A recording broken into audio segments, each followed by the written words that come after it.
Jawaharlal Nehru University, Delhi. He will deliver his lecture on the topic cybersecurity and cryptographic algorithms. Dr. Karan has received his PhD in computer science and engineering from Motilal Nehru National Institute of Technology, Allahabad in 2010. From the same institute, he got M.Tech in computer science and engineering in 2006. Prior to that, he has obtained B.Tech degree in computer science and engineering from Kamala Nehru Institute of Technology, Sultan in 2004. His areas of interest and his specializations are cybersecurity, Internet of Things, network security, multicast communication, mobile authentication, and wireless sensor networks. Prior to joining JNU, Dr. Karan has served as assistant professor in Gautam Buddha University, Greater Noida, as research and faculty associate in the same institute, Gautam Buddha University, Greater Noida. He has given several awards and honors. He has served as chair in International Conference on Networks and Cryptography in JNU, held in JNU in 2019 as well as in 2020. He has received Young Scientist Award in Second International Conference on Green Computing and Engineering Technologies, Aalborg University, Denmark. He has also served as General Chair of 9th International Conference, QShine, in Gautam Buddha University, Greater Noida, and he has also received certificate for education profession by International Accreditation Organization USA in 2012. Dr. Karan has also nominated for Best Computer Faculty by Association of Scientists, Developers and Faculties Award 2012, Pondicherry. His biography was nominated for publication in Marcus Who Is Who in the World in November 2008. He is also the professional member of IEEE Computer Society, ACM, and others. He has many international collaborations to his name as well. He has collaborated with Monash University, Australia, Vietnam National University, Hanoi, Vietnam, University Patra, Malaysia, University of Sharjah, UAE, Bena University, Egypt. Apart from that, he has numerous papers in many reputed journals, including Wheelie, Springer, IEEE, and elsewhere. He has also published books and has many conference papers as well. So we are fortunate to have a speaker of this caliber with us today. I welcome our eminent speaker once again. Now, before inviting the resource person, let me remind you the information, important information once again regarding how the technical session will be conducted. The first session will be of 1 hour till 5 p.m. Then we'll have a break of 10 minutes and the next session will start from 5 to 10 p.m. After both the sessions, we will have a question answer session. So Dr. Karan, you can please start. Thank you, Nadeem. Hello. Yes, sir. I am audible? Yes, sir. Clearly audible. Okay. So thank you, Nadeem, and your entire team, Abbas and Tamanna, and organizing team who provided me this opportunity to give this lecture on cybersecurity and cryptographic algorithm. So the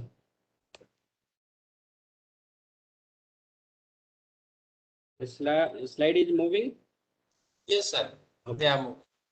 So this is the motivation behind this talk. Generally, we have different devices in our hand. Okay, so you just consider it as a assets of what we have as a digital. So we have already PC, smartphone, a tablet, smart TV, wearable device, or your smartphone. If you see this graph, so day by day, the demand of these devices are going to increase. Okay.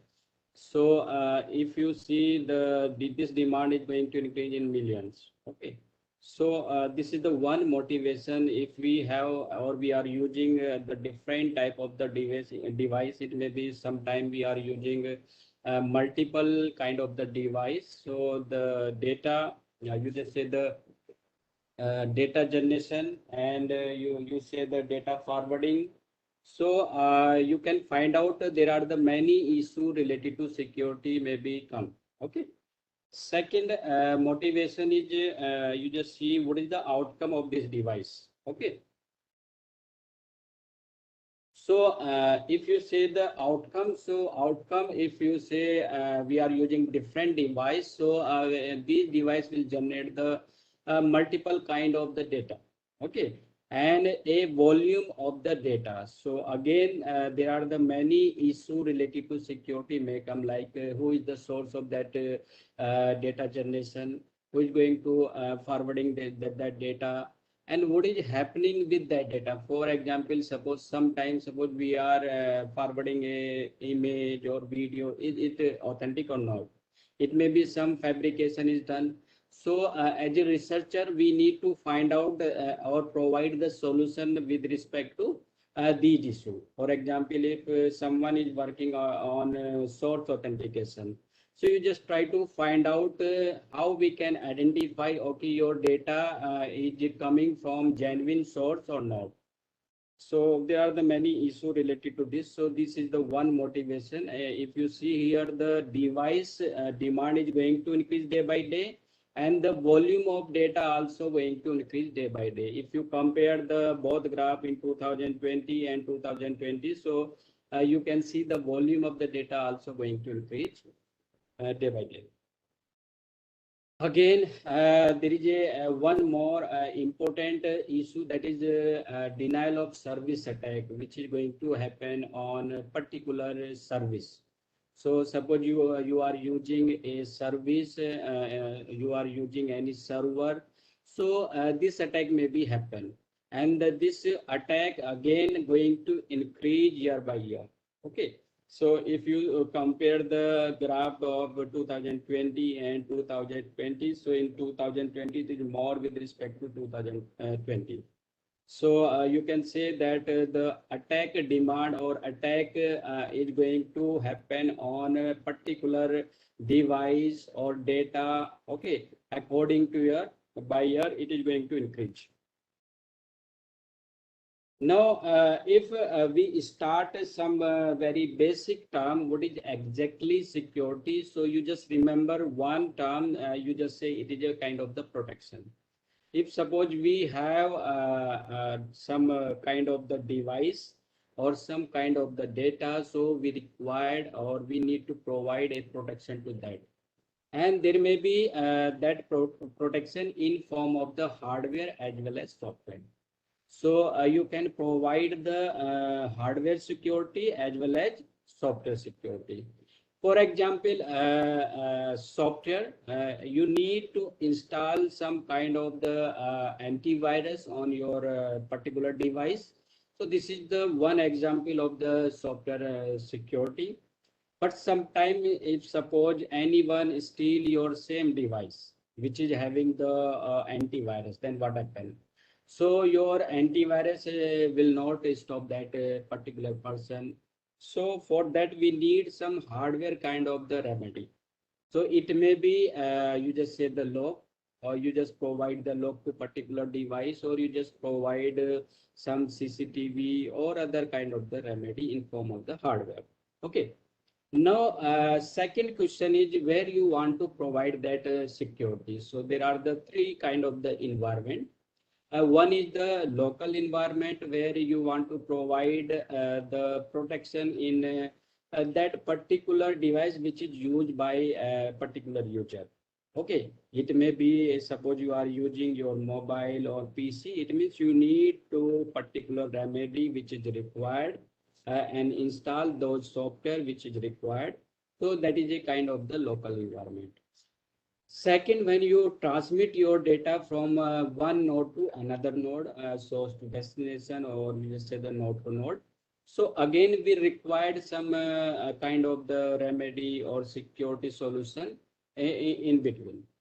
Third, if we are using end-to-end, so other part also required kind of the security. Suppose there are the 10 node in between the network. So each and every node required the security in different form. So these are the three environment where you need the security. Okay. Now there is another question, why? why you require the security. So these are the three terms. So these terms provide the reason why you need the security or why you need the protection in network, cyber or information, whatever the area is there. So these term is available inside of the environment. So first term is threat. Threat is just kind of the warning. Sometime on your system also receive that warning. Okay, something is happening with your system. So what happened with that warning? It may be disturb your operation, function, integrity, availability of the system. So if such type of the warning is come, means threat is there. Okay. So due to that threat, your system performance may be down. So this is the one reason. If any system receive any kind of the warning, it means something may be happen on that system. Now, second part is the vulnerability. So vulnerability is the one most important, you just say the term or phenomena. If vulnerability exists inside of the system, it means attack may be performed. So what is the meaning of the vulnerability? Vulnerability means there is just some weakness in system, and that may become at the time of the designing, that may become at the time of the configuration, that may become at the time of the implementation, management of the system.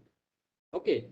You just say if we say the what is the exactly vulnerability exists in our smartphone or our PC or our different operating system. So you just try to find out the vulnerability, and it may be measured in form of the CVE values. And you just compare the CVE value, suppose it is 0 or it is a 10. If it is a near about 0, it means it is a less vulnerable system. If it is the find out value in your system is near about 10, so you just say, okay, this is the more vulnerable system. So according to your operating system, according to your just say the smartphone operating system, you just try to find out what is the CVE value of your system, and you just try to find out what is the you just say the how much vulnerable is your smartphone or your tablet or your PC or your laptop. Now, third term is the attack. Attack means there is a one technique which may be used for exploit the service of the system. So attack may be performed in two kind. One is the passive one, and second one is the active one. So in case of the passive one, attacker try to monitor the environment. Okay, there is no effect is done by attacker, but each and every part is going to monitor for performing actual attack. So that is called a passive one. And second case is the active attack. In case of the active one, the purpose of the attacker is going to perform. It may be suppose the purpose is to delete a particular file, or in there is some modification is performed in particular file. So that action may be done on particular time. Okay. So these are the two category of the attack: passive one and active one. Now, this is the pyramid of the particular kind of the security. If there is a simple kind of the security, or you say the general security, it will come the upper one, and then information security is there, then network security is there, then you just provide the protection to your computer, device, data, and application. Okay. So if we are going to provide the security these entire world, then it will be part of the cyberspace. Okay. So we need to provide the remedy or solution related to security to entire one. There is just some mechanism to provide the security, and that is called 3D mechanism. Okay. So in 3D mechanism, you need to care about the difference, detect, and defense. So what is the meaning of this term? Difference means first you need to provide one kind of the prevention. Okay. Suppose there is a one device, you just say, for example, smartphone, suppose, or laptop, you need to purchase a new laptop, but The first day you will ask, okay, you just install the antivirus, or you need some firewall, okay, accordingly.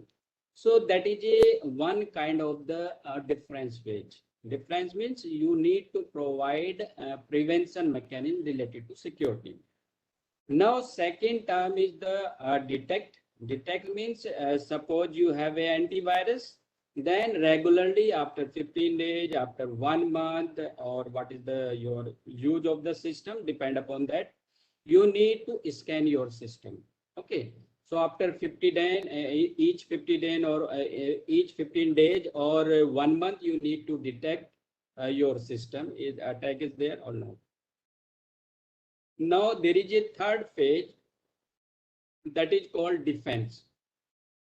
So in case of the defense, suppose attack is there, then it is your choice. You want to delete that attack or you want to quarantine that attack. So these are the three phases we need to follow if we are working or we are using the security services. So first is the prevention, second is the scanning, third one is the deletion or quarantine. Now again, these solution may be provided in form of the logical or physical one. You just say the hardware or the software one. Okay. So again, if you want to recall just what is exactly security aspect, so you just remember these very simple term like attack. There is a PA. PA means passive and active attack is there. If attack is there, then we required to identify that attack 3D mechanism. Already we know what is the meaning of the 3D mechanism, and we will provide or we use inside of these mechanisms that is called services or security goal. In some book, it is a CIA, confidentiality, integrity, authentication. In some book, it is a command. In some book, it is a dimension security services. Okay. So, for example, we want to understand a very simple example. Suppose there is a one scenario, a person is there and he or she suffer from one disease. So she will consult with a doctor and doctor will write some medicine. So you just compare this entire example with the entire system of the like laptop or your attack or security mechanism. For example, if we say the person is here like your device and this is here like your attack, and your doctor is here like your network or your system administrator, and medicine is here like a services. Okay. So suppose there are the 5 services is there. So it means there is a one medical store is there. In medical store, there is a multiple tablet or penalty of the tablet is there. So according to attack, your doctor will write a particular tablet. Okay, it may be one or two. So your doctor will not write all medicine at a time. So this is the one big question from my side. If you are a researcher on this area, will you provide the command at a time to provide the good strong security or not? So you just think and you just chat the answer in your chat box. Okay. Later on, I will discuss what is the answer. And these are the some real technique which is going to perform to exploit the system, like SQL injection is there, malware is there already. These are the well-known attack is there which is going to perform on your system. Okay. And this is the one example already you receive such type of the email on daily your email inbox. Like you receive a email, okay, you got one lottery or you got something, one gift, and you just come and submit some amount of the money and then you receive your whatever the option is there. Okay. So such type of the real attack is happen every day. So this is the part of the cyber attack. Now, if we talk about the cryptography character, to understand the cryptography, we need some character already in some book. If you read the cryptography terms, So there is a some character is there. Those character which is available in many books. Those are the Alice, Bob, and Trudy. Okay. So we can define the cryptographic term with the help of these characters. Okay. So sometime we can use the different characters according to some understanding or environment. Okay, suppose there are the two friends, J Viru, and there is a one network administrator is there, and some one enemy is there. Already these are the well-known character, and we can define the some cryptography to understand. For example, suppose we want to understand what is exactly your net security and network model. Okay. In secure network security model, we have the source, we have the destination, and we have the opponent. Okay. So always there should be a secure communication between a source and destination. So what is going to happen if we want to provide the security? A source will try to decrypt the data or change or convert the data into different form and try to send that data into secure channel where suppose there is an enemy is there or any attacker is there, so that can't access that particular data. Or if it is received by that particular enemy or you just say the opponent, so nothing may be happen because that is already encrypted form. So again, receive destination will receive that data and try to retrieve with the help of the same particular. You just say the input which is going to use encrypt. It may be key, it may be algorithm, and try to achieve the original message. So this is the one model of the security. Now these are the some particular attack that is happening in environment. One attack is called image dropping attack. It is called message interception or attack on confidentiality. So how it is going to happen and what is the objective of this attack? So in this case, generally attacker try to copy the original files or program or unauthorized try to access the information.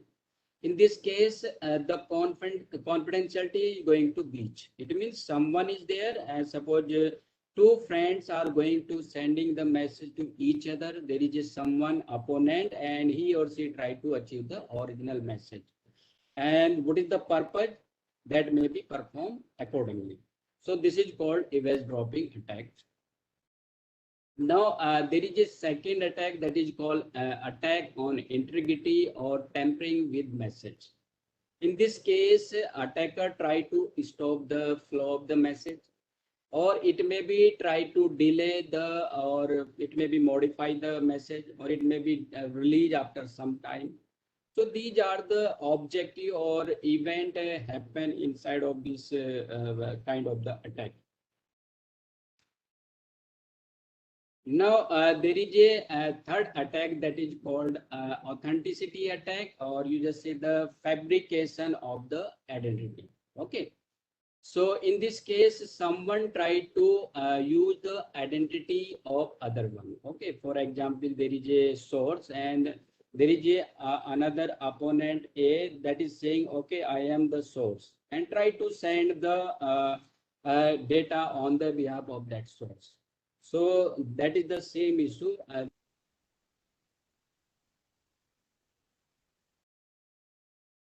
Source. Okay, the source is authentic or not. So this is the big issue in cyber. We need to find out, okay, this message is coming from original source or not. So, hello, I am audible? Yes, sir, you are audible. Sir. You are audible. Because someone is saying,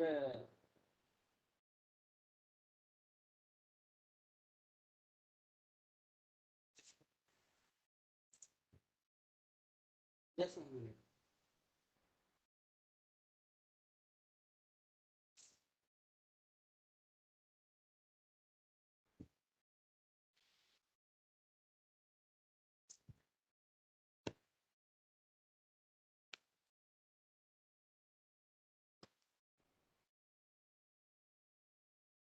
Okay. And the fourth attack is that is called attack on availability. In this case, attacker try to destroy the hardware or cut the fiber or your software, try to modify the software. Okay. And suppose you are sending the some packet, try to modify those packets. So this is the purpose of the attacker. The most important or you just well-known attack is the denial of service attack, which try to stop the services. Suppose you are using any kind of the server services, so attacker try to stop that service. Okay. And these are the remedy by which you can identify or try to stop those or such type of the attack. So this is the 8 dimension, you just say the model, or you just say the 8 dimension security model. Okay. For example, if attack is performed on access control, then we will use some firewall. Okay. We will provide the direction. Okay. We can stop or filter the data. Such type of data may be come or out. So it may be happen with the help of the password or firewall. Second, suppose attack is happen on authentication, then we will provide the digital signature or some shared secret. For example, suppose attack is happen on confidentiality, then we will provide the solution related to encryption and decryption. So there are the many algorithms related to encryption and decryption. We will discuss later on a few algorithms. Suppose attack is happen on integrity, then hash algorithm is there already. If we are talking of the antivirus, so already there is some hash algorithm is there, which is going to use. For example, there is a 10 attack is in environment. So according to 10 environment, we generate the digest value and we say the update the your definition in antivirus. It means those attack digest is going to install on your antivirus. Again, if such type of the attack comes, so your system try to generate the digest. If both values compare, it means that attack is there, so it may be catch up by that software. So if attack is on availability, then we need some kind of the backup or we need some redundancy link or bandwidth or you just say the server. Suppose attack is happen on server, so it may be there is a multiple server should be there if you want to provide the 100% service. Okay. So these are the some you just say the solution if attack is performed. So if you are working in this area, so you just identify first the behavior or phenomena of the attack, then you just provide the remedy according to that one. Okay. So there should be the solution on same day. Now, second thing is the if we want to provide the your security, then entire environment is divided into 3 parts. And that 3 part is called 3 layers. So those 3 layers are divided according to different kind of the you just say the plane. You just say the according to different layers. First layer is called application layer. Suppose some you just say the email services, e-commerce, web browsing. So that is the part of the application layer. Okay. So we will care about the in this part related to application security. Okay. For example, if we are sending the email, so what are the remedy we need to use when we are sending the email from source to destination? Second, for example, there is a one part is the infrastructure. Suppose we are going to install initial level our your infrastructure, then what are the security remedy or security solution we need to provide? For example, we need to install the router, switch, server, or Ethernet links. So what are the security remedy we need to require? What are the security solution we need to follow? So that is the part of the infrastructure. Second is the services. For example, we are using quality of service. We are using your identify the location. We are using Wi-Fi services. Okay, cellular services. So what are the security solution we need to embed it with that? So we can categorize the entire environment according to infrastructure, according to services, according to application. Then we will care about the vulnerability, attack, threat accordingly. So what are the component inside of the infrastructure, services, and application? You can see here. Now, this was the you just said the vertical division of the your entire environment, but there is a horizontal division also. We say is the security plane. Okay. So what we have the 8-dimension security services where we need to apply it. We can apply layer wise and we can apply plane wise. Okay. So again, suppose you are working in this area, you just need to identify the particular location.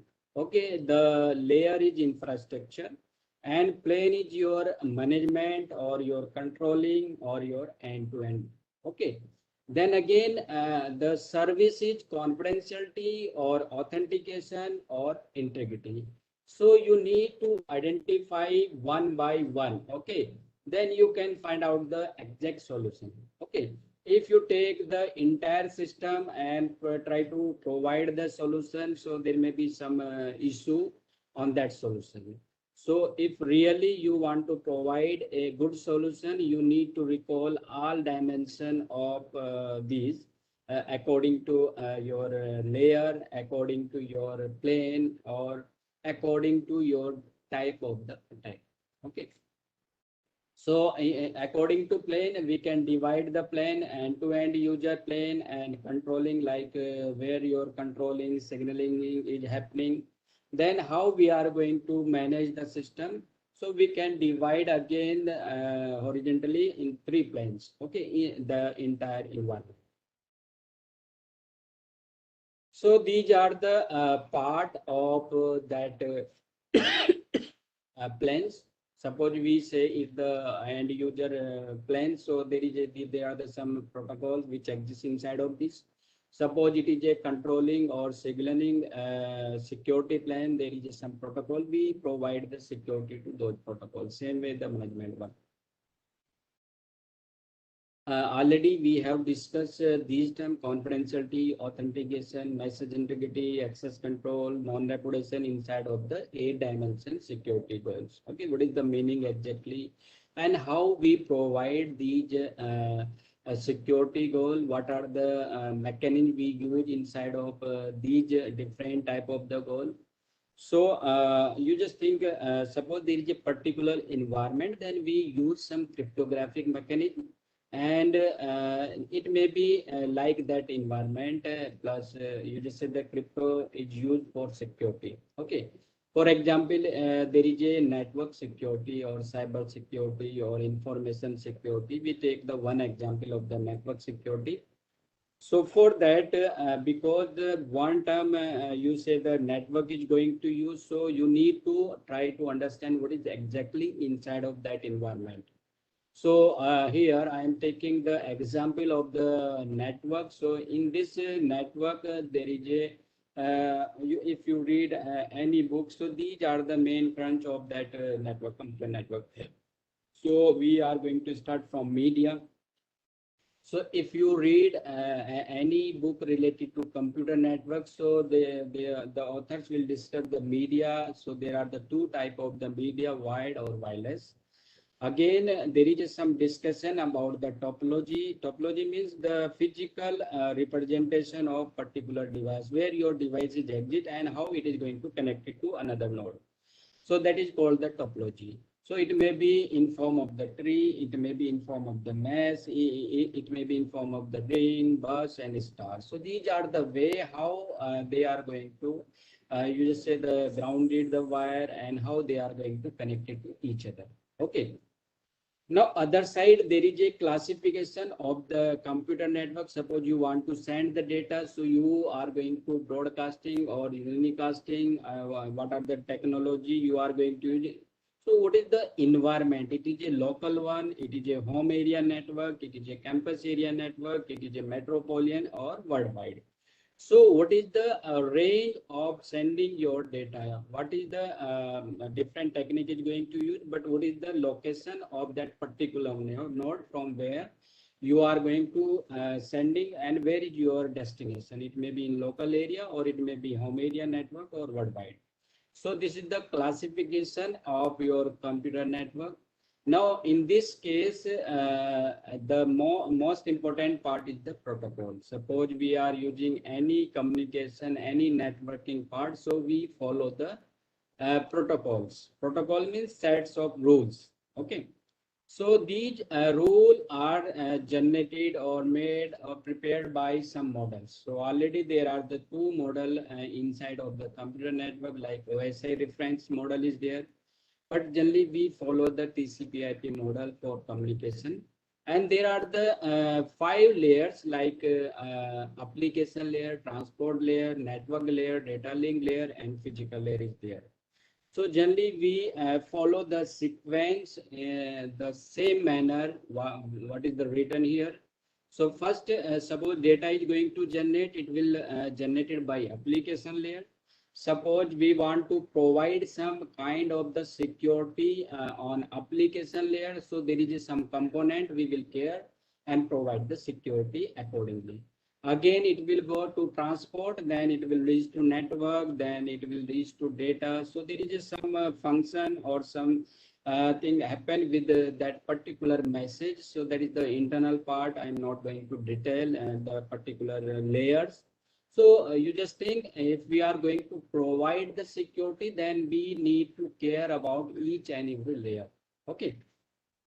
So these are the different protocol already. If we go through, then you can see what is the meaning of these different protocol, and what is the meaning and what is the use and objective of these particular protocols.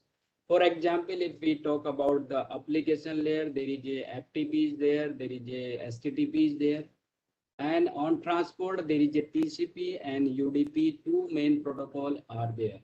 On TCP and UDP, suppose we want the reliable service, then we use the TCP one. If we want the fast service, then we use the UDP one.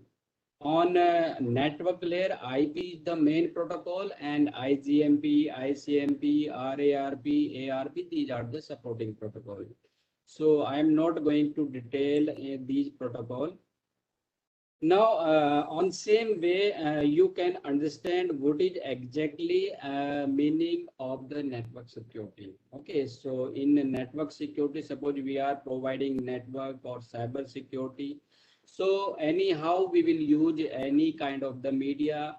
We will send the data via wired or wireless. Suppose we have a mobile, then it will be wireless. Suppose we are using Wi-Fi, it will be wireless. Suppose we are using our PC, which is connected by Cat5, so it will be wired one. So we will think about what are the different security remedy is there inside of the media. That is called the channel security. Again, there is some component of the security. Already we have discussed the attacks. What are the different attack we have discussed, and what are the security goal we have discussed. So inside of the security services, there are some algorithms we will discuss, and inside of the algorithm, according to environment, what are the suppose it is a symmetric one or it is a asymmetric one. So there are the different key are going to use inside of the algorithm. So we will discuss later on.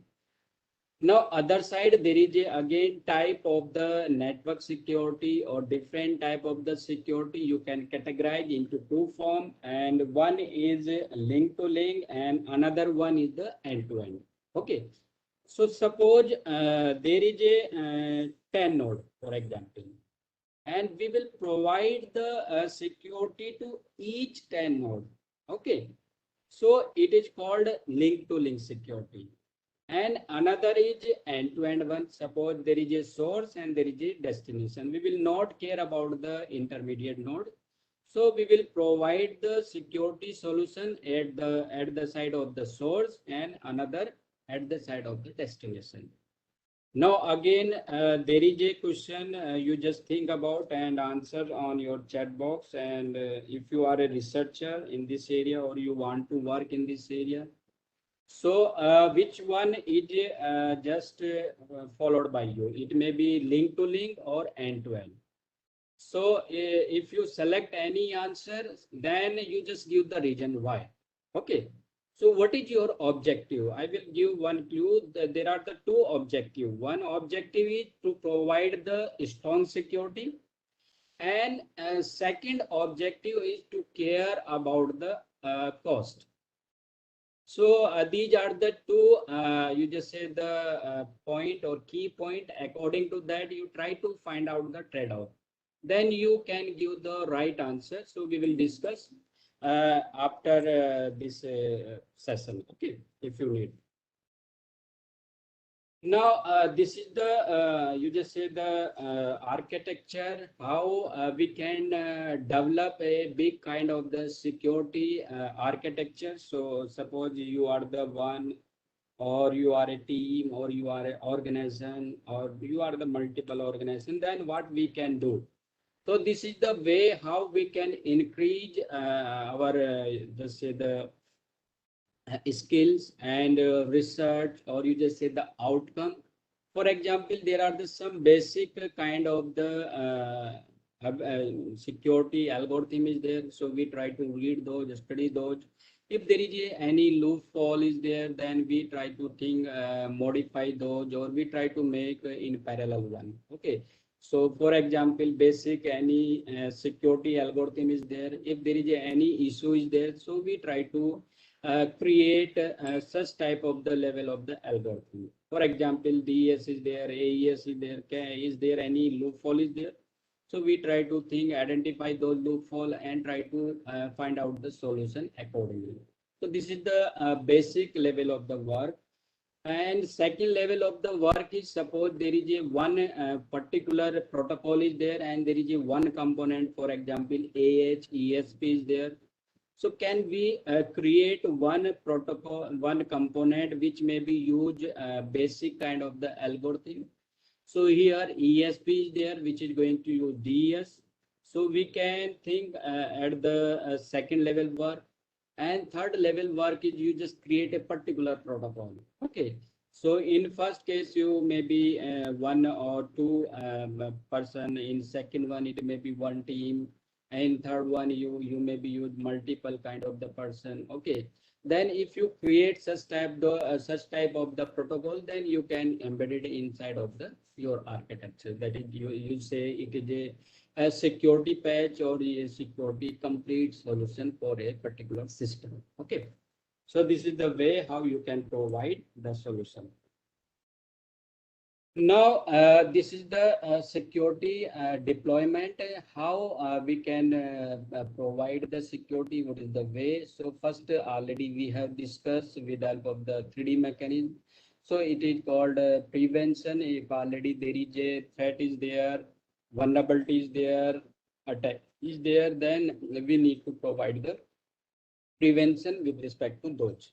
Second part is there, that is called detection. So already if threat is there, vulnerability is there, attack is there, so we need to find out those, okay, with the help of some technique.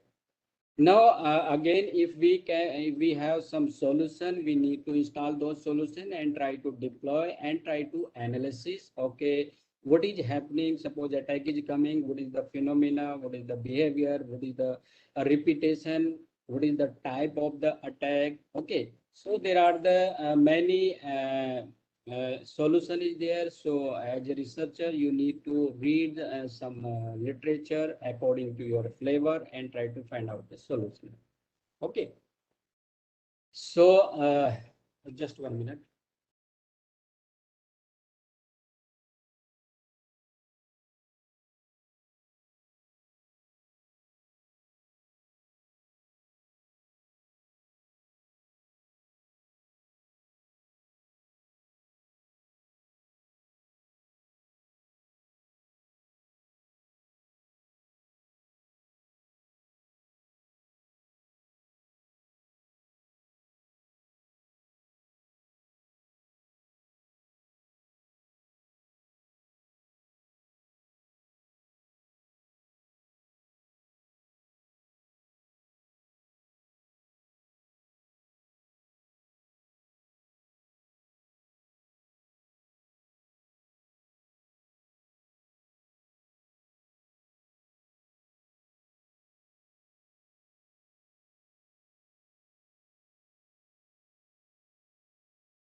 Okay, sorry.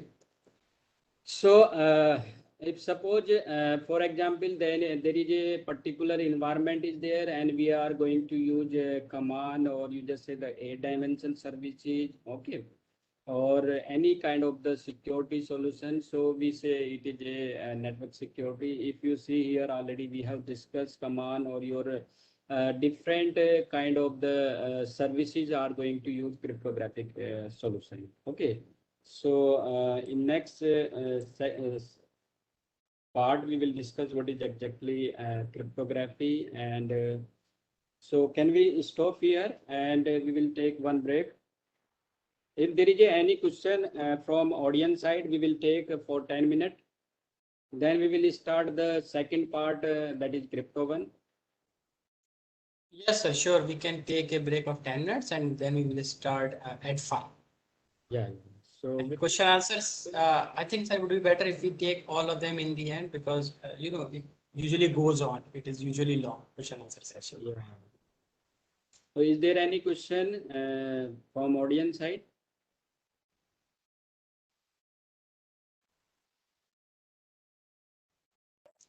Dr. Karan, please take a break here, and Okay. we continue after at 5:10. Okay. 5, 10. We will continue at 5. It That will will be be better. that will be better. 5. Yes. No issue. Okay. Thank you.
Yes, sir.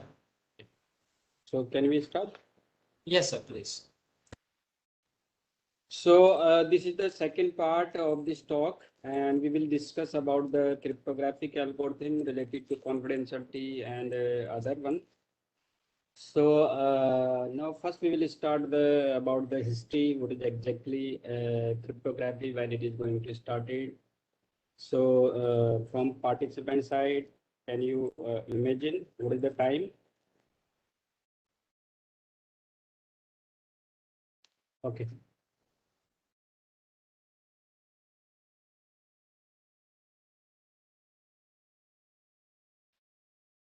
So this is about you already heard about the hieroglyphy. So hieroglyphy exists on the wall of the pyramid. Now you can think this hieroglyphy is one encrypted form of the text. So this hieroglyphy is designed by the king and queen of that pyramid. And already those king and queen are in form of the mummy, already you know. So they have the key. So nobody know what is exactly key if this is the encrypted message.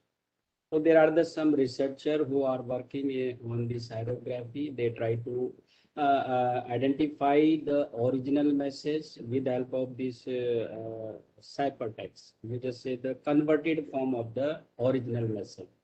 So without key, the researcher try to find out the meaning of these encrypted form of text. So they find out, for example, there is a one feeder, one animal, one half moon, and one person. So the meaning is that father. So already such type of the pattern is going to repeat on those walls. So with help of the some analysis or repetition, so they try to find out the meaningful, you just say the word from those encrypted text. So that is called the hieroglyphy, and who are the working in this area, those are the researcher of the hieroglyphy. So this is the starting. The cryptography is not a new word, so it is going to start. You just say the 3000 BC. Okay. So the cryptography, after that already you heard about the Julius Caesar. Already in 12 we listened one story about the Julius Caesar. So it is about the 50 BC. So he used the one kind of the rotating disk. One part is going to fix, one part is going to rotate. So already when Julius tried to encrypt the message, so the key was the 3. So it means if suppose there are the 26 letters, so your A is going to replace on C. Okay. Sequentially, or the B, C, D, or other word also going to replace accordingly. After that, polyalphabetic technique come in 4060 AD, and there are the many algorithms come after that. Okay. So if you want to know what is exactly cryptography, you just remember one simple term that is called secret or hidden. Okay, something is hidden is there, something secret is there. It means that is some cryptographic technique is going to use. And these are the some terminology which is used inside of the cryptography. First, already we have discussed the source and destination inside of the network security model. But the main term of the cryptography is the plain text, ciphertext, encryption, decryption, authentication, verification, signature, verification, like this. Okay. So in general, suppose you have a plain text and you apply a particular algorithm with help of the key, then you got a some encrypted form of the message that is called ciphertext. So it is sent by source and received by destination. On other side, a destination receive the ciphertext and again use the same algorithm with same key and retrieve the original message that is called plain text. So there are the two processes going to use. First one is the encryption. When your source is going to convert in another form that is called ciphertext, so encryption process is going to use. On another side, there is a decryption process is going to use when your encrypted form of the data is there, and we apply the same algorithm and we got original message. So these are the process and terminology which is used inside of the cryptography. So if we know about the just what are the different mechanism or algorithm used inside of the cryptography, so this is the systematic way. So already you can divide this cryptographic technique into two parts. One is the symmetric one, second one is the asymmetric one. So symmetric means suppose there are the two parties, so they use only one key. Suppose there is a source and destination, and for example, they want to communicate to each other, and they use the particular algorithm. So inside of that algorithm, they use only one key. Okay. For example, that key is equal to 1. So source will use the 1 for encrypt the data, and destination also use the 1 k is equal to 1 for accessing the original data. So that is called the symmetric way. And there are the again two category, classical one and block one. And further you can divide the classical one inside of the substitute and transpose. Inside of the substitute, you try to substitute, or you just provide the position, or you just rotate, or you just change the position of the letters. Suppose there are the 26 letters, so you just arrange according to position. You try to provide one substitute of the another one letter. Okay, so we will discuss one or two scheme in this case. And another part is the transposition method. In this case, suppose you have a particular message, so you just organize it according to one kind of the matrix, okay, row and column. And suppose you have the some data into column, you just try to make it a row.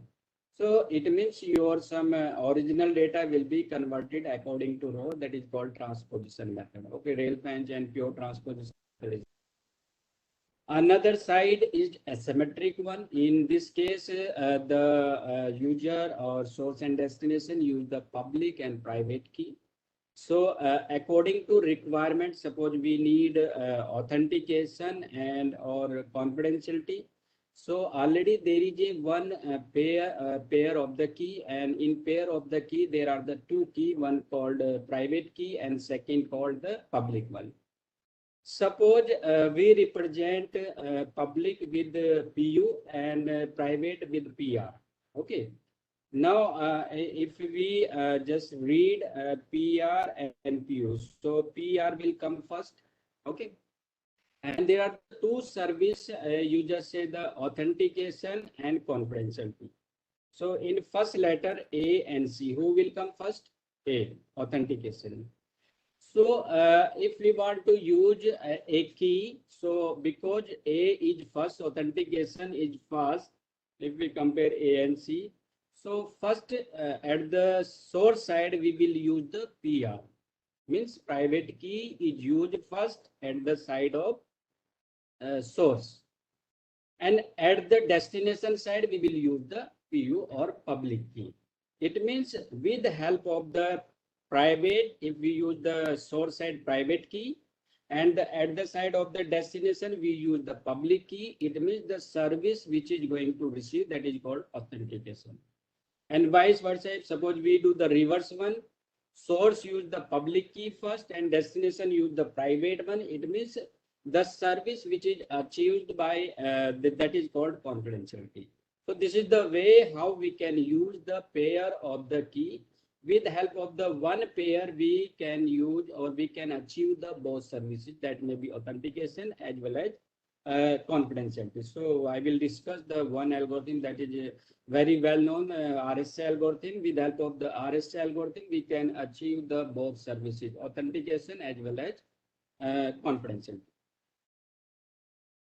So in case of the block, already there are the well-known or very famous algorithm that is called DES, AES, and 3DS. So in case of the DES, there is a 64-bit input is going to use. It means we have the 64-bit plain text. And there are the some intermediate function, round, or many things is going to use. With the help of that, we again receive the ciphertext. The length is 64-bit. It means the DES provide the 64-bit output and use the 64-bit input. And there is a key which is going to use for each and every function or each round, that is 48-bit key. So that is the basic about the DS. We will discuss in detail, and the AES use some different type of the mechanic. Okay, there is some 128-bit, 256-bit as a input and same as a output 120, 256 like that. 3DES is the one extension of the DES. Okay, for example, there is a 64-bit is the outcome. So we will use the 3 times for 3DES, but the key may be just say the same, different, or it may be same and different. It means because suppose we are using 3 times DES. In first time, suppose it is a K1. In second time, we are using it may be K1, but it may be K2. And suppose we are using DES third time, it may be K1, K1, K1, or it may be K1, K2, K3, or K1 is equal to K2 or K3, like this. So what are the use of the different selection of the key that will affect the cost of the that 3DS, and again provide the security accordingly. Suppose we are using the same combination of the key, it means the cost will be very less, but security may be compromised. But if we use the all different key, K1, K2, K3, both are 3 key are the different. It means the 3DES will be more powerful algorithm, very high secure algorithm, but the cost will be high. Okay. So again, I am repeating the same question. If we are a researcher in this area and we are going to provide the solution related to security, then our objective are one, to provide the strong security, second, to minimize the overhead of the algorithm. So again, we need to find out the trade-off between both things. Okay. Now, this is the very simple algorithm. If we are the new in this area, we try to understand how we can encrypt and how we can decrypt a message. So this is very simple algorithm that is called Caesar cipher. Already we have discussed Julius Caesar's case. So this is the based on the same algorithm. So in case of the Julius Caesar, here k is equal to 3.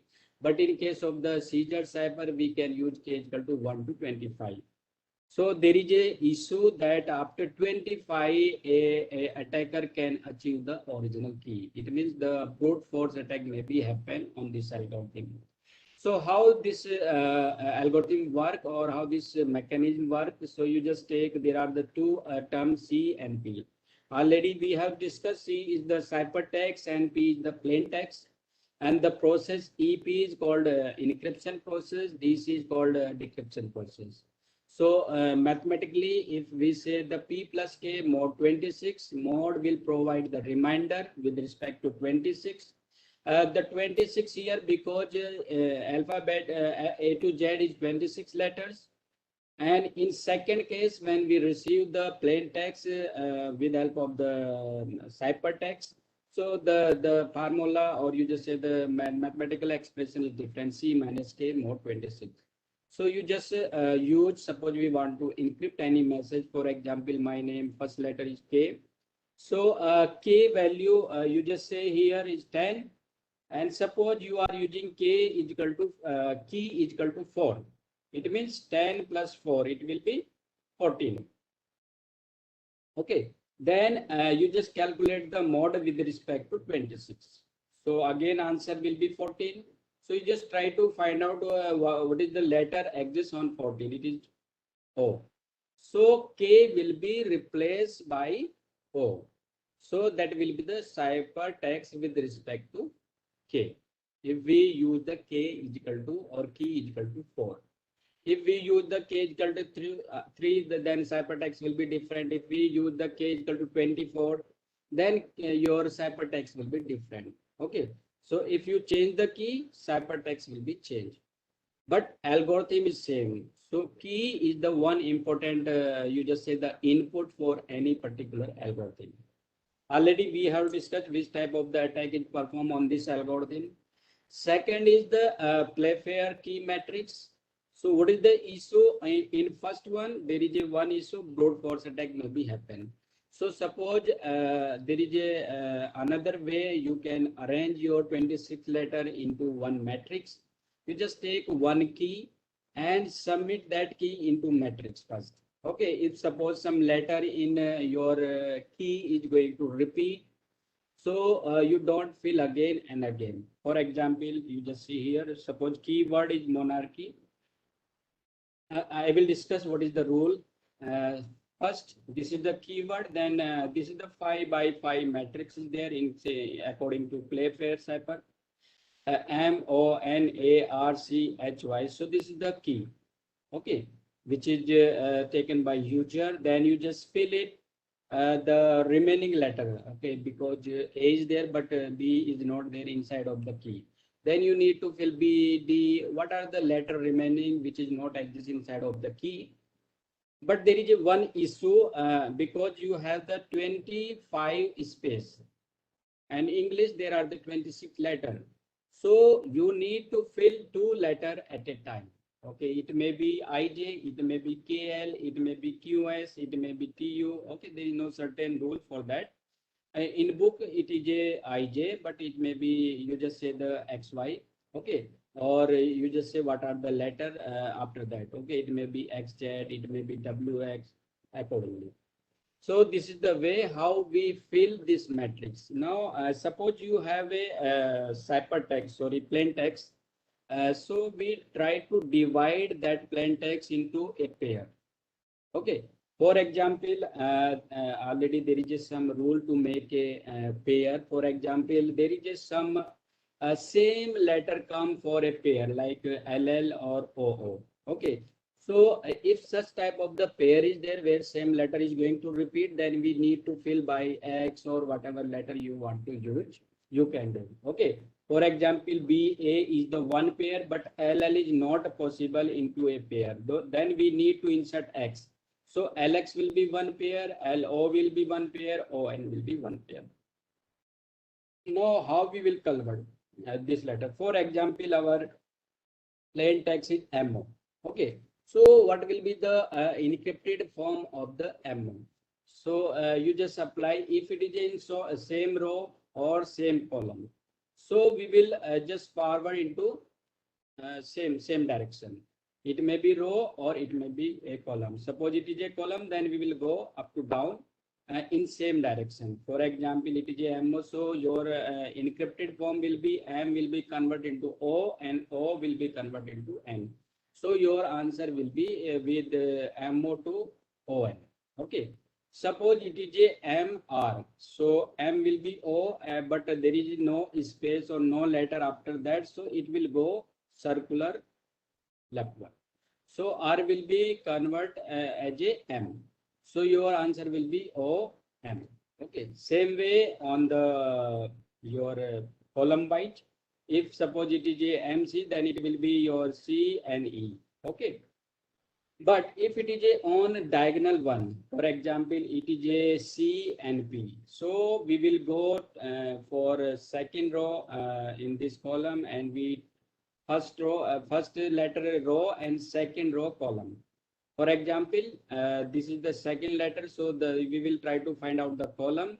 And suppose this is the first letter of the pair, we will try to find out the row of this, you just say the letter. So what is the intersection point? You just try to find out it is H. Same way, again, we will we'll try to use, this is the first letter and this is the second one. So this, you just say the column and this row, it will be L. So CP will be converted into HL. So these are the way how we can convert, or you just say the convert the plain text to ciphertext with help of the Playfair. So there are also some issue after 625 steps. The original message can be retrieved with help of the brute force, or different attack may be possible. So again, there is some more powerful algorithm or procedure scheme is there, that is called the row transposition. In this case, we use one random key, but there is some length of the key. For example, the length of key is the 7. So we will use the 1 to 7 number, and it may be randomly organized. For example, 3, 4, 2, 1, 5, 6 is there. Then we take the plain text, and the length of your plain text depend upon the key. It means, suppose the length of the key is 7, it means there is a 7 column is there. Okay.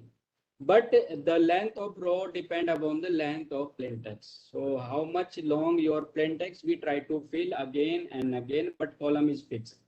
So because suppose there is some message attack, okay. So we try to fill row wise, but the column is fixed after this is 7, or you just say 7th column. Again, we initiate the second row, then third row, then fourth row, then fifth row. It may be there is some space is remaining that side. Okay, it may be 3 up to 5 space may be remaining there. So we need to fill with some special symbol or particular letter. So we will complete this row with filling all just say the padding one. Then there is a procedure. We will try to find out the smallest number in key. This is the 1, and we take first this column and make it row. So this is the simple rule. We try to find out the smallest number inside of the key, and take the column of that key and make it row. Okay.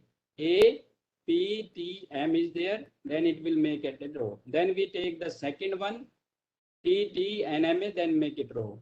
Then third one, A, O, D, W, and make it row. So same way we repeat these steps, and we reach up to 7. So your plain text, which is filled inside of this matrix, it is going to convert it, or with help of this method, into ciphertext. So this is the way. So if you want to increase the security, then you need to repeat the steps whatever which is followed inside of this. So again, this input, sorry, this output as a ciphertext maybe work in this product cipher. So we again fill this ciphertext as a plain text in first round. So suppose we are using product 0, product 1, product 2. It means we are going to increase the security of algorithm, and it is difficult to find out. It is difficult to find out what is the original message by attacker. But in this case, there is one issue. Suppose you increase the number of the round, then your complexity will be increased. So time will be increased. So that is the big issue. So again, we need to find out the trade-off. Okay, how much round we need to follow. It may be 1, it may be 2. So it is a part of the requirement of the particular application, or particular of the you say the system requirement. Okay, according to that we use the algorithm.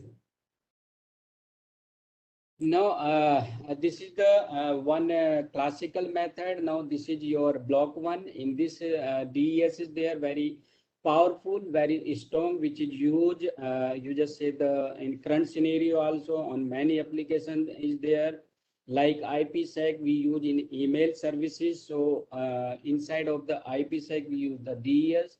So this is very powerful. So what is exactly inside of the DES, how it works? So you can understand with the help of the simplified DES. You just say there are the some intermediate function is there inside of the DES. So you just say the simplified means if there is a 64-bit key in used in DES, so we make a SDS simplified DS where 8-bit input is there and 8-bit output is there with replace of 64-bit. But these functions are the same. The length or scaling is done accordingly. So one function IP is going to use inside of the DES, one FK is going to use, and then Swift function is going to use. Then again, one function is going to repeat, then IP inverse is going to use. And the first step, how to generate the key for DES. So there are the two key is going to generate inside of the SDS, that is called K1 and K2. The procedure is this: we use the P10 sweep, P8 sweep, and P8 to generating K1, K2. So this is the way how we can encrypt the message, and this is the other way how we decrypt the message. So in the DES, the beauty of the DES is that the encryption step and decryption step are the same.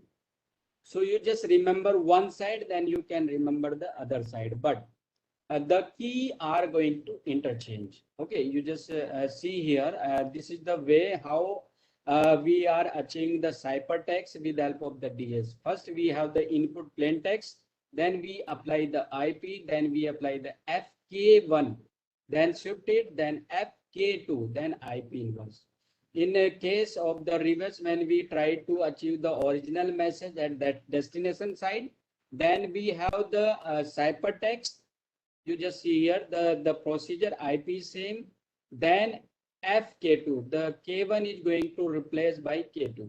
Okay, and here K2 is there, then K1 is going to use the IP inverse is the same. It means all steps are the same, but key sequence is going to change. In case of the DS, there are the 16 round. There are the only 2 round, round 1 and round 2. You just see here. So this is the way how we generate the key. So for that we follow this mechanic. We use the permutation 8. Already it is given. For example, these are the sequence of the bit. Okay, and suppose this is our input. So we will arrange according to this way. So for example, on third bit there is a 1. Okay, so we will take it on first position. So this is called the permutation. According to permutation which is given, we will arrange the input. So that is called the apply the P10. So if we are applying the P10, then we use this position. According to that, we arrange the input. So after applying the P10, you got this outcome, that is the 1, this 0, 0, 0, 0, 0, 1, 1, 0, 0. Then you just apply the LS1, LS1. Okay.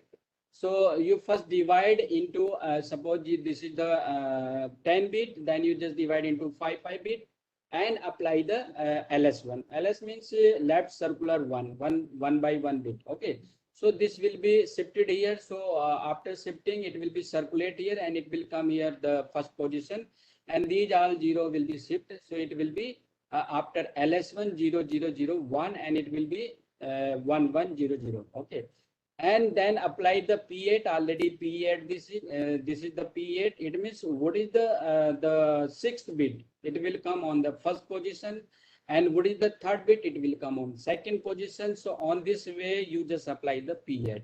So after applying P8, you just receive the K1. It means this is the generated key, that is called the K1. Okay. Same way, if you apply the P8, you receive the K2.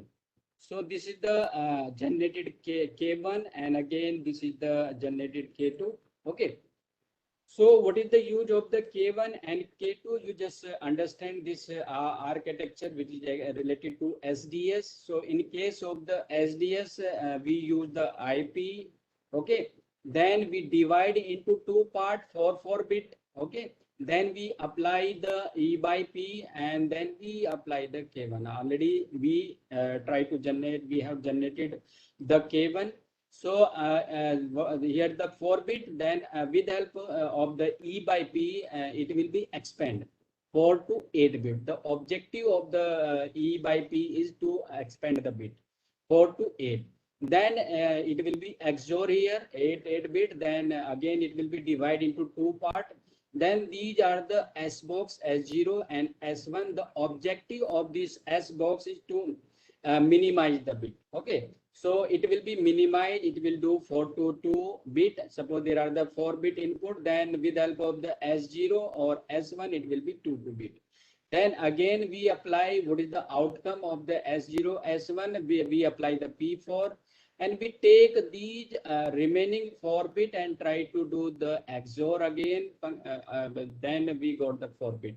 Now we take the right 4 bit and try to shift this. Okay, then we use the second round. So this part is called the round 1, and this part is called the round 2. Okay, so these are the round 1, round 2. In case of the DS, there are the 16 round. Okay, but in SDS there are the only 2. It means in the DS such type of the thing is repeat 16 times, and in 16 time your key is going to change, and there are the particular process we need to generate those K1, K2 up to 16. Again, there is a many question may be generate. If we increase the size of the key, what happen? If we increase the round of the number of the round, then what happen? If we increase the block size, what happen? If we increase the number of the data, so there is a many question may be generated inside of the DS.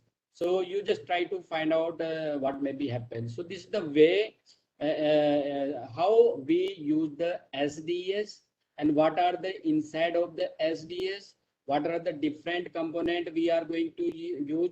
After second block, there is a IP inverse, and we apply that with on the outcome of the 4 bit and these 4 bit. Then we got the ciphertext. So this is the one encryption process of the SDS. So this is the way how we use the SBox. Suppose some outcome is there. For example, these 4 bit are the 1001. Okay. So 1001 is the these 4 bit, and this is S0. So you just read this SBox as a in form of the binary. Binary means this is the 00 column. This is 01 row. This is the 10 column. This is the 11 column. And this is 00 row, this is the 01 row, this is 10 row, this is the 11 column. Now already there is a some input that is called 1001. So in this case, SDS, we according to rules, suppose there is a some outer boundary bit. It means in outer boundary there is a 1 1. So that will be represented by row. And what is the inner bit? It is 00, because in 4 bit there is a 20 and 21. On outer side there is a 1, and inner side there is a 0. So now if your row is suppose 00, okay, outer bit is your column, row, and inner bit is your column. So row is your 1 1 and column is your 0 0. So what is the intersection point here? 3. So it means 4 bit are going to convert, or you just say the outcome of the 4 bit with help of the S0 is 3. 3 means 1 1. It means the 1001 is converted into you just say it 1 1. Same way you can apply the S1. Suppose there is a some bit is there, then it will be same way you just apply the S0 and got here 2 bit. Then there is a P4 is given, then you just XOR and swap this and do the same repetition. So this is the P4, and this is the your SDS. In the case of the SDS, you have the 64-bit plain text. Then there is a initial permutation like SDS. Then there is a 16 down. Then at the last there is a swapping function is there, and at the last there is a inverse initial permutation. IP inverse is there. And this is the way how we generate the K1, K2 up to K16 for each round. So initially the key size is the 64-bit. Then we apply the permutation choice 1. Then we apply the left circular. Then the permutation choice 2. Then we got the 48-bit key. So if you want to recall the exactly in one line, The DES is the algorithm related to confidentiality. It is used for encryption and decryption. The input size is 64-bit, output size is 64-bit. If we are using the key inside of the DES, that the size of the key is the 48-bit key. If we are talking about the round, these are the 16 round which is used inside of DES. Okay, so this is about the basic information about the DES. Now, same way there is a AES algorithm and DES which is related to block 1. Then there is another part, asymmetric one, which is based on the pair of key. Already you have seen, we have discussed in classical one and block 1, we are using same key for both parties. Suppose we are using encryption or we are using decryption, we are using the same key. Okay. So in both case, we are using the one key. For example, K1 is there. So that K1 is going to use for encryption as well as decryption. But in case of the asymmetric, there is a public private key and there are the RSA algorithm is there, ECC algorithm is there. Okay. And digital signature are also going to use.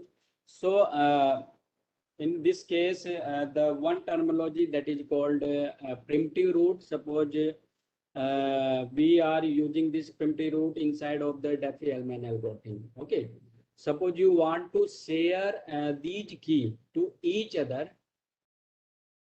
Suppose we want to share these key to each other, then how or what is the method to share these key if it is a pair of the key?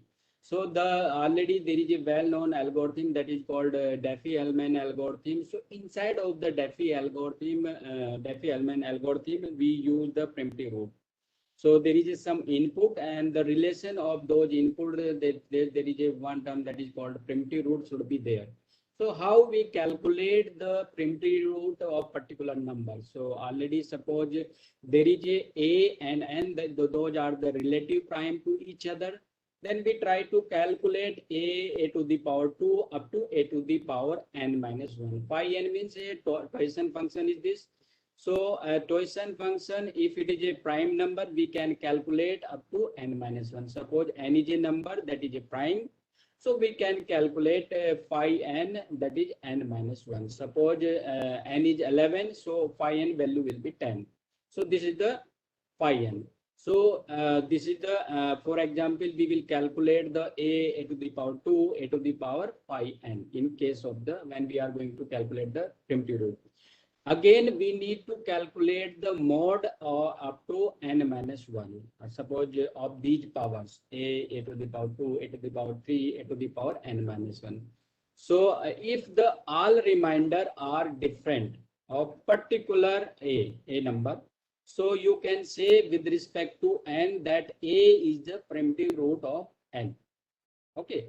You just say this table and you just understand what I am saying. For example, we are going to calculate the primitive root of 19.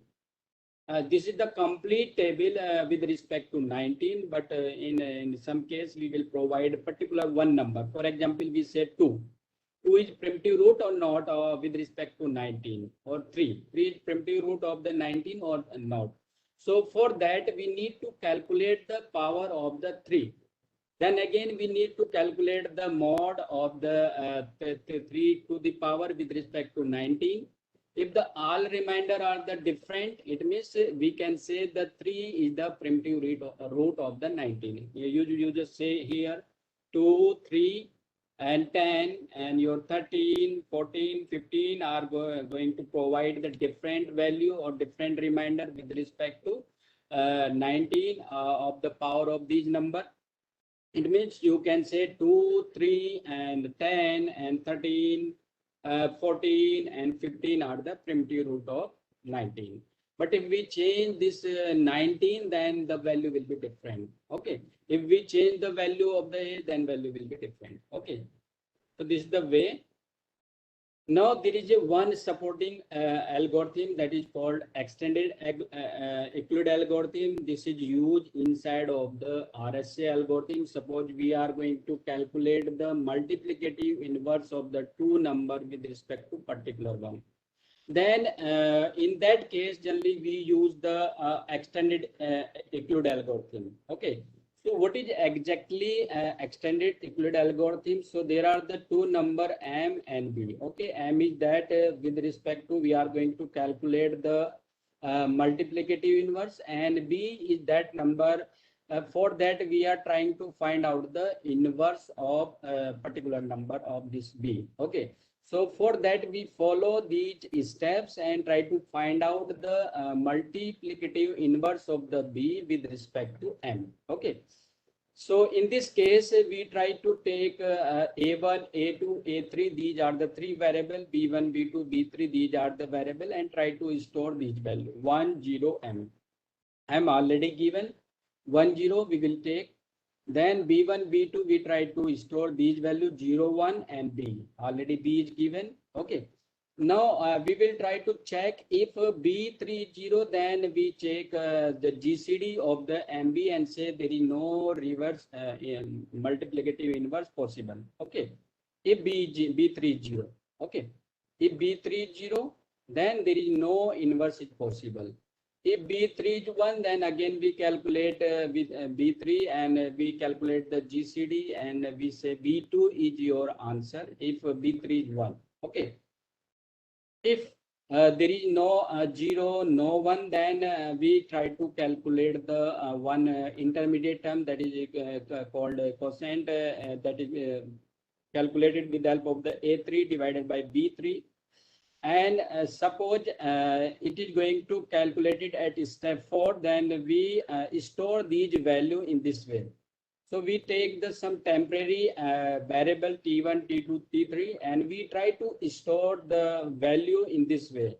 So here minus is missing, A1 minus QB1. So this is the value, it will be stored into T1. A2 minus QB2, it is storing in T2. Then A3 minus QB3, it will be stored into T3. So this is the way, first we calculate the Q, then we calculate this value with the help of this expression and try to store into T1, T2, T3. Now step 6 is there in A1, A2, A3. Suppose this is the initial one. So we will store the old value of the B1, B2. Okay, now it is vacant, and at the B1, B2, we will store the calculated value of the T1, T2. So this is the way how we are going to repeat the step. So we will follow up to B1, B3, 0. So at the end, when you calculate the Q and you calculate the B3, it may be 0 or 1. So if up to 1, if you got the 1, then your B2 will be answer. Okay. For example, suppose you do this exercise. I am not going to discuss into detail. Suppose here the end in step 1, these are the value 1, 0, then 1759 is there, and 55 this is the B. We are going to calculate the multiplicative inverse of this number. So this is the initial step. Okay. In second, because here you just see this algorithm, B3 is not 0, not 1. So we try to calculate the Q. So up to 1, when you find out the B3 1, it means your answer will be B2. So this is the way we use the extended algorithm, extended Euclid algorithm to find out the multiplicative inverse of a particular number. The use of this algorithm is inside of the RSA or many places. If the number is are very big, if that number is very small, there is no issue. You can calculate on your hand. Okay. Now already we have discussed how we use this pair of the key, how we use the public one, how we use the private one, and which type of the service we will assume. So you just remember one, you need the authentication or confidentiality. Because authentication A is first, it means we use the private key first, PR. Okay. So this is the very simple formula, and you just reverse the another one. If you need the confidentiality, because C is after, then you just use the first PU.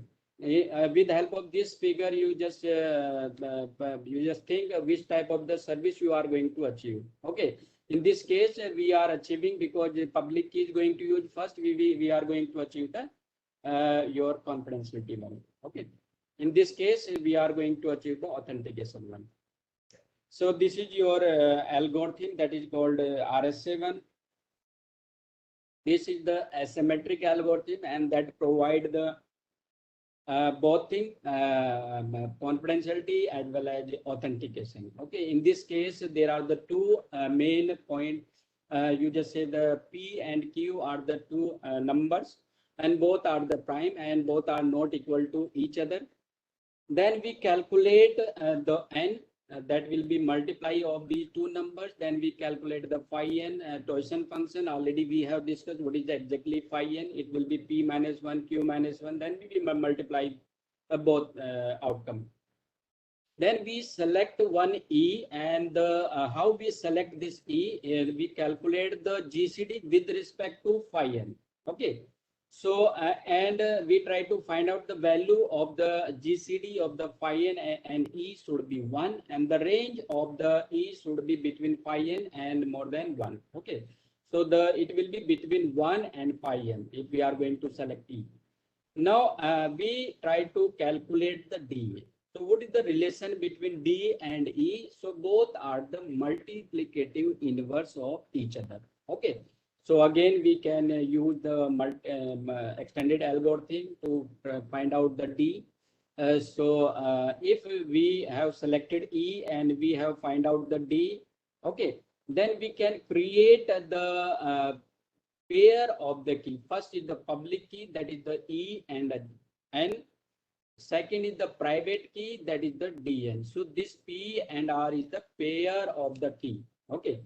Now suppose we want to encrypt the data with the help of the RSA algorithm. It means that is called ciphertext is going to achieve, and the expression will be m to the power E mod n. Okay. And in case of the other side, suppose we want to achieve the plain text with the help of the decryption mechanism, we have the input that is C. So your original message M will be C to the power B mod N.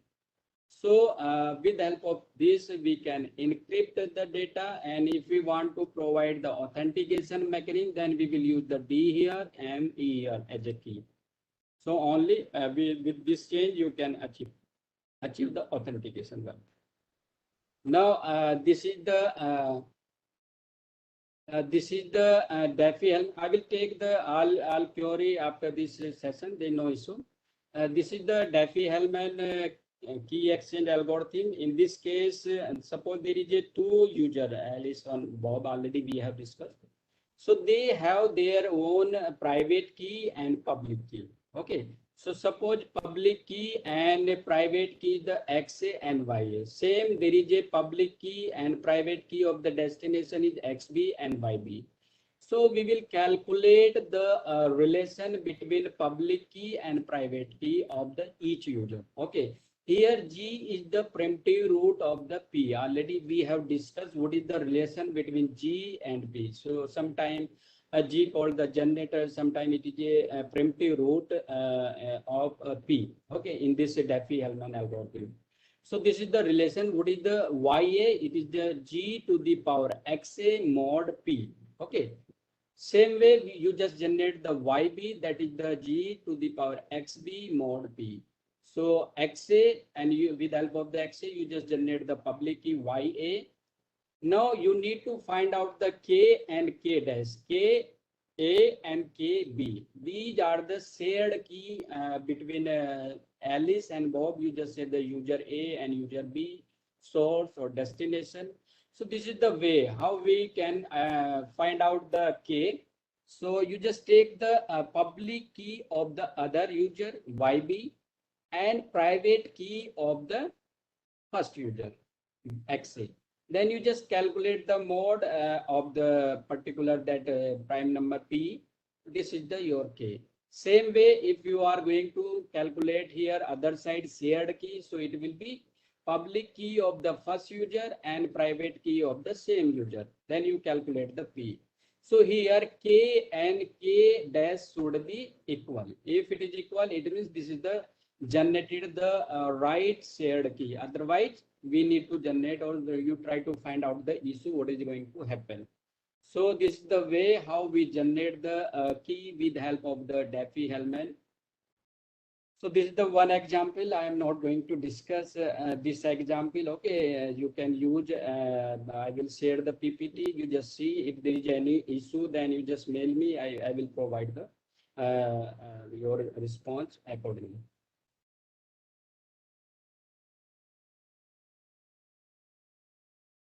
So if really you want to work in this area, then you just need to explore the quantum cryptography also. So in future, the quantum cryptography is the future of your present cryptography one. So post quantum cryptography and modern quantum cryptography, pre-quantum cryptography, the basic of the quantum cryptography, you just need to identify and try to use in a different area the solutions. Okay. And these are the application where you can apply. These are the very few. WSN, wireless sensor network is there, Internet of Things is there, cloud computing is there, cyber security is there.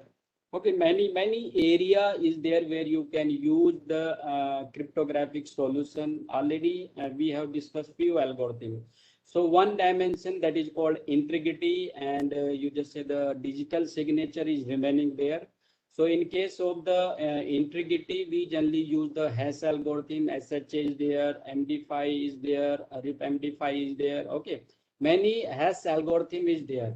So what is the idea behind your hash algorithm?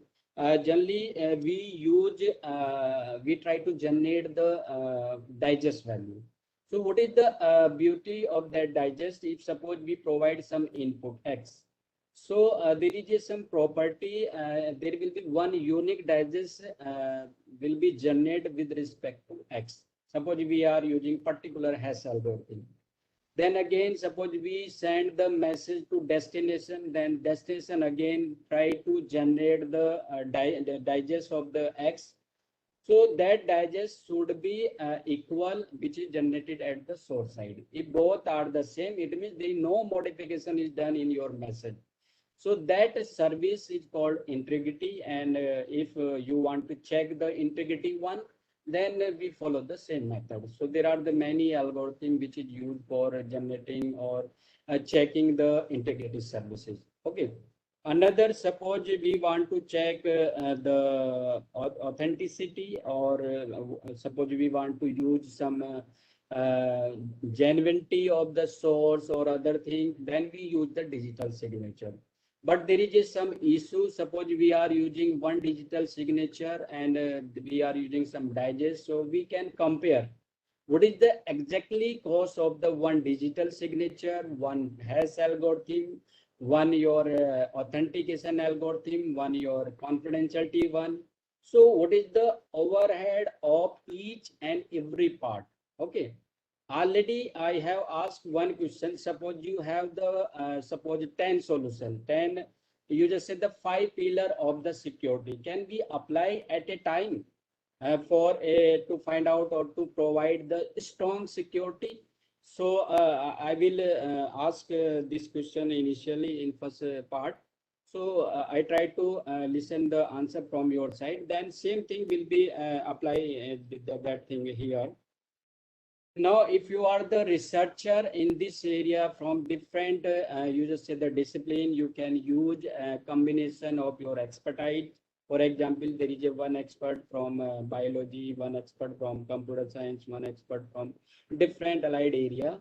So they can use some key point and try to make a particular algorithm related to security. For example, DNA is going to use. So if we use some DNA sequencing and particular part of that, and we try to convert into a meaningful algorithm which may be applied for particular application. So it may be possible we can use and try to find the good solution for a safety purpose. So already, because we have a different device like PC already initially first slide for motivation we have discussed, we have different type of the device like PC, mobile, and we are using different type of the media like network. And our data is going to store on, or we are going to use the services of the server or cloud with the help of the operating system or Android apps. And we inside of the network we use the Wi-Fi, SIM, and wired. Inside of the server we use the web page and API. Okay. If again we try to find out as a security part, so we need to care each and every component. So there is some organization who are providing the security to particular. Suppose we are talking about the device, so who are going to just build that device, so that company are going to care about that security part, that is called hardware security. If suppose there is a service provider like a network provider, network company is there, so suppose communication is done, so that part of the security is cared by that organization.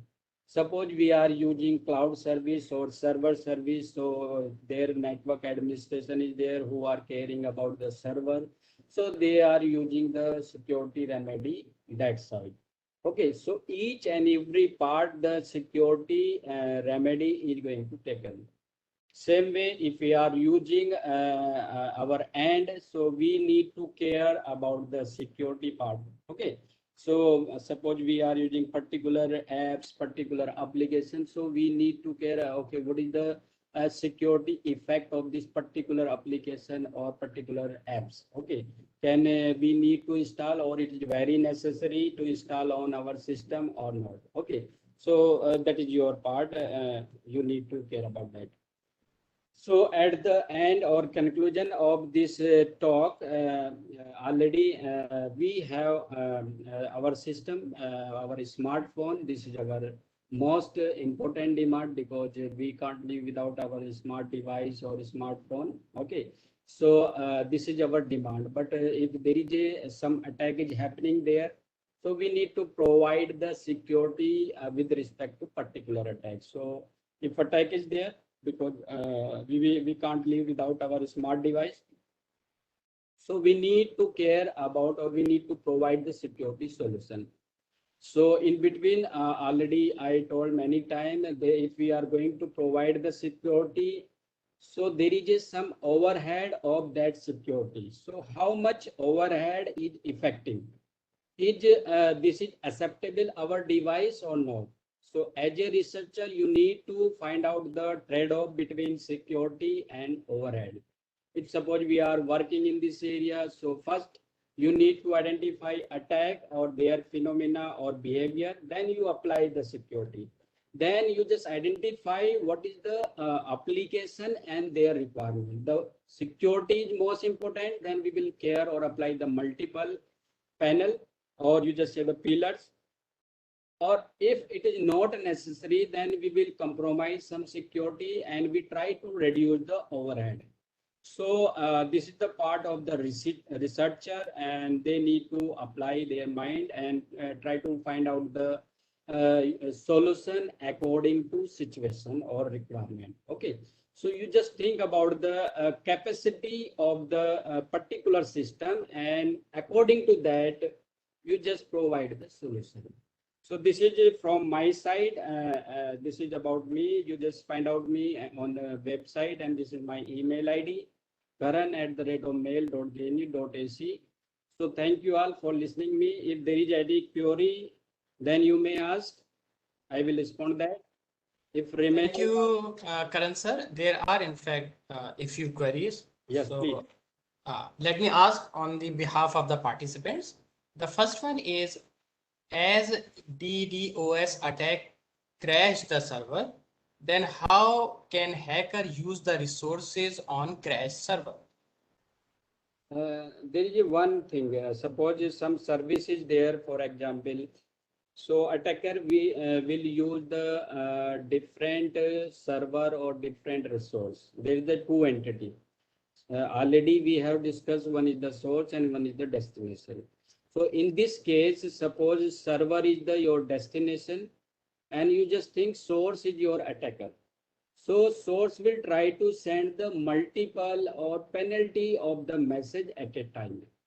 So that try to send the data till your service is not stopping. Okay, when your service is going to destroy, it means that attacker try to stop the sending the message. So this is the way. So Sir, next question is how security layers provide security from attacks? security layer. Hello, Yes, sir, security layers. how? How security layers provide security from attacks? Already, if you just see this figure, it is very clear. There are the three layer. Okay, so you are talking about these layer, I think. Yes. So already there are the three. This is this one. So there are the three layer. One is the infrastructure one. For example, these things: threat is there, attack is there, vulnerability is there. So I am saying that you just divide entire environment into three parts. So suppose that component belong to infrastructure. For example, it is a router. So what are the remedy required for router? You need to provide. So it may be in kind of the hardware, or it may be in kind of the software. For example, it is a software. What may be happen? Routing table may be overflow. Okay, some attacker will send the unnecessary routing packet on that router. So it may be overflow. So it may be busy due to unnecessary data. So that attack is performed on that router. So what is the solution? We try to identify that, or we provide the solution. Okay, suppose there are the 10 router is there, and we try to identify, okay, these are the 10 authentic router, and we can assign the particular key also, and it may be we can send the encrypted message between those. So there are the many mechanisms we can protect this particular router. This is the one way we can use the software one. So some software algorithm will be there, some security algorithm will be run on those router, and try to verify, okay, the packet is coming with genuine router or not. Another, suppose someone take that hardware or router particular. So what is the remedy? So we need to install those router into particular, you just say the space where the lock is there or CCTV is there. So we can care, or we can provide the security in this way. So this is the example of the infrastructure part. Same way you can use the security part and application part. So the next question is which network is more prone to attack, wired or wireless, and why?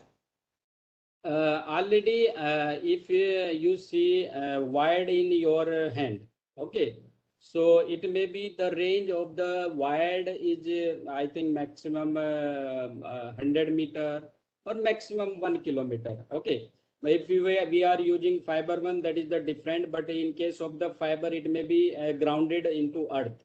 So it is very difficult to attack on that wired case. But on wireless, there is a more chance to attack, because there is a, many device the according to capacity, or there is, suppose we install particular software, so there is a more chance to attack on wireless with respect to wired one. So next question is can RSA algorithm be applied in IoT security since RSA is computationally extensive? If you take my opinion, the RSA, you just don't use the for small capacity of the device. Suppose we are using some PC, up to mobile or laptop, we can use the RSA. But for that, there are the many algorithm already exist. You just find out the lightweight. One time is the lightweight security. So you just identify many algorithm. ECC may be used for IoT purpose, or there are the many solution. You just send me the mail, I will provide you for IoT purpose. Okay. Next question is, sir, what are the primary criteria for testing the effectiveness of cryptographic algorithm? If you want to check, okay, the authenticity or validation, so already there are the many tool is there, like Cyther tool is there, Ethernet is there. So I will provide the, I am not discussing this PPT. So there are the many research paper also. I will provide the list of the tool by which you can identify the validation of those cryptographic solution. Okay, suppose we are going to generate a new algorithm or we are going to create a new protocol related to cryptography, then we need to validate with particular with help of the mathematical probe or with help of some kind of the code. Okay, so there are the particular languages going to use. I will provide the list of the tool. Before sending this PPT, I will write those tool names. Okay. There are a few questions more, sir. Next is symmetric key is better or asymmetric key? This is good question. If we compare the symmetric and symmetric, okay.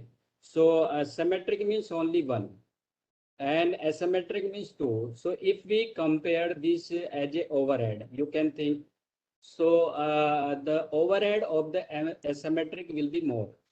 Okay, so it depend upon the requirement. Suppose our requirement is the security, then always we will use the asymmetric one. So we will not care about the overhead, but we care about the security. But if security may be less, they no issue. So we can use the asymmetric one because overhead of the asymmetric will be always less than asymmetric one. So next question is it possible to encrypt the same text more than one time with the same or different key? I'm not understanding what is the. Is it advisable to encrypt the same text more than once with same or different keys? But what is the objective? You can use you can encrypt or decrypt the same. Suppose anyone want to send a message, current two times. So your system or your application will be encrypt two times. There is no issue. So if there is a other objective of the participant, so it may be elaborate in detail that question. So there is no issue to encrypt the same text in two times, three times. There is no issue. So next question is how security performance of any cryptographic scheme can be performed apart from brute force? Means there are the many attack. Okay, brute force is the one attack which is the brute force attacker objective is to identify only key. Okay, so there are the many attack according to environment. Different attack is there. For example, already denial of service already we have discussed the phenomena of that attack is different. Wormhole attack is there which is happen on the your routing tables. So according to environment, there are the different or list of the attack is there. There may be a 10 attack, 20 attack, 100 attack is there. So it depend upon our application. It depend upon suppose we are a researcher, which type of the attack we are going to take. Okay. According to that, the performance will be effect. So we can't say if there is a same attack and that will be effect in the same way to all environment. Okay. So if environment is different and attack is different, your performance will be different. So the next question is it possible to read the cipher text if we know the key but do not know the algorithm? If we know the key, so where will you apply the key? Suppose you have no lock, then what is the use of the key? आप algorithm को ऐसा समझिए कि lock है lock ही नहीं है तो की कहाँ लगाएंगे भाई? So next question is why do we use two keys in RSA algorithm, not single one? This is the you just say there is a very static answer, the Pythagoras algorithm. So a square plus b square is equal to c square, है ना? ऐसा हम पढ़ते हैं और उसको पढ़ते आ रहे हैं. So this is the rule of the RSA. So we need to follow. So there is no change. If you want to make the different algorithm or protocol, you can minimize the key. But the RSA follow the asymmetric kind of thing. So we use the two algorithm, two key, pair of the key. Sir, the last question is what is elliptic curve cryptography and where do we use it? I have not detailed the elective cryptographic key. It is based on the elliptic curve. We try to generate the same way. Suppose we are using RSA. So first section is to generate the key, and second section is to use the authenticity, or you just say the confidentiality. And we can use, if we compare the ECC and RSA, the overhead of the ECC is very less. So as a literature, if you try to find out on the ECC use, you find the, I think, a penalty of the paper, which is going to use ECC in WSN, IoT, cloud. Okay, many application is there. So you can use ECC is better with respect to RSA. There is one last question, sir, which Then has just came out. Can ECC be used for blockchain security as well? Blockchain is different thing. Actually, blockchain means integrity. Integrity generally use the hash algorithm. But if you want to secure the particular block, it means you want to encrypt or you want to authorize with help of the authentication, then you can use the RSA or ECC in second part. If we talk about the blockchain in first, how we generate and what is the objective is to check the integrity. Suppose there are the 10 users, they generate the some digest value according to their own block. So the purpose of the blockchain is to provide the integrity service. But sometime it may be we need to provide the security to particular block, then we can use ECC or RSA. So depend upon the case. Sometimes we don't require in case of the integrity, but sometime initial level we need. So then we can use the ECC. Suppose we want to secure the first block, after that chaining will be start. So what is the algorithm used for provide the protection to first digest value? So it may be RSA or ECC or other encryption algorithm. So we can use. So this is Good it. evening, sir. Good evening. Hello.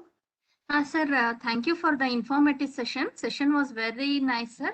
Sir, I have one problem, sir, the related to the research work in this area, because many IoT applications, they apply cryptography, but the latency oriented traffic or something, this can be handled by cryptography, because if you apply higher security protocols here, it takes long time to decrypt. And I need case sensitive, it is a time sensitive. So is it possible to use lightweight cryptography for this area, sir? Already I said the if we are using a lightweight application like IoT, already very small device, WSN is very small device, so the capacity of the IoT or WSN network also very less. So for that we can't use the big security algorithm, because already if we talk about the capacity, it is memory processing unit, so it is very less. Suppose the capacity is 20, you just say the character, for example, you have 20 MB.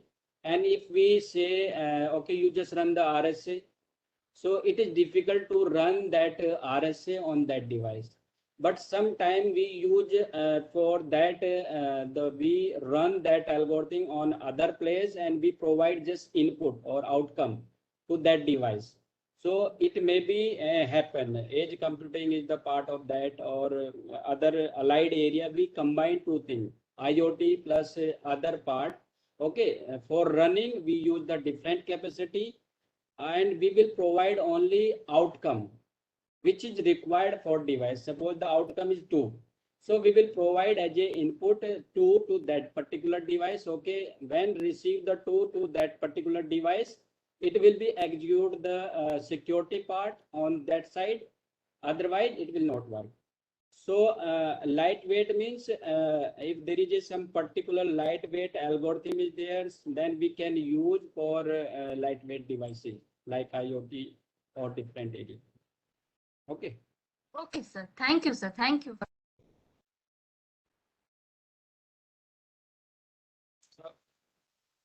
I think this is it, sir. So thank you, Dr. Karan Singh, for this very informative session. You took some time out from your busy schedule and delivered very useful information, in fact. You explained the key concepts related to cryptographic algorithm very clearly, especially the types of attacks, the 8-dimensional security model, security layers, and various algorithms. So I thank you once again on the behalf of Department of Computer Science, Aligarh Muslim University, Aligarh. Now I would like to invite Professor Tamanna Siddiqui, coordinator of this workshop, to present the certificate of appreciation to Dr. Karan. And Mr. Zishan, please share the certificate on the screen, please. Thank you, Dr. Nadeem. Am I audible? Yes, ma'am, you are audible. Thank you. I'm thankful to Dr. Karan Singh for presenting a very good analysis of topics cybersecurity and cryptographic algorithm. I'm sure our participants will be benefited from your valuable lecture, Dr. Karan. Now I present a certificate of appreciation to you. This is a token of respect from the entire family of Department of Computer Science, Aligarh Muslim University, Aligarh. Please accept it. Thank you. Thank you. Thank you, ma'am. Thank you, Dr. So for the participants, tomorrow, please join at 4 p.m. for the last technical session of this workshop. Tomorrow, the resource person would be Ms. Vijaya Tiwari, Executive Director, Tathya Wing Federation, Noida. She will be delivering that lecture on the topic detection of cyber threats through digital forensic. So thank you everyone for joining. Let's meet again tomorrow at 4 p.m. So the session is officially over now. And thank you, Karan sir, once again. Thank you, entire team. I will share my PPT. Yes, sir, sure. Everyone is asking for the same. Thank you, sir. Nice.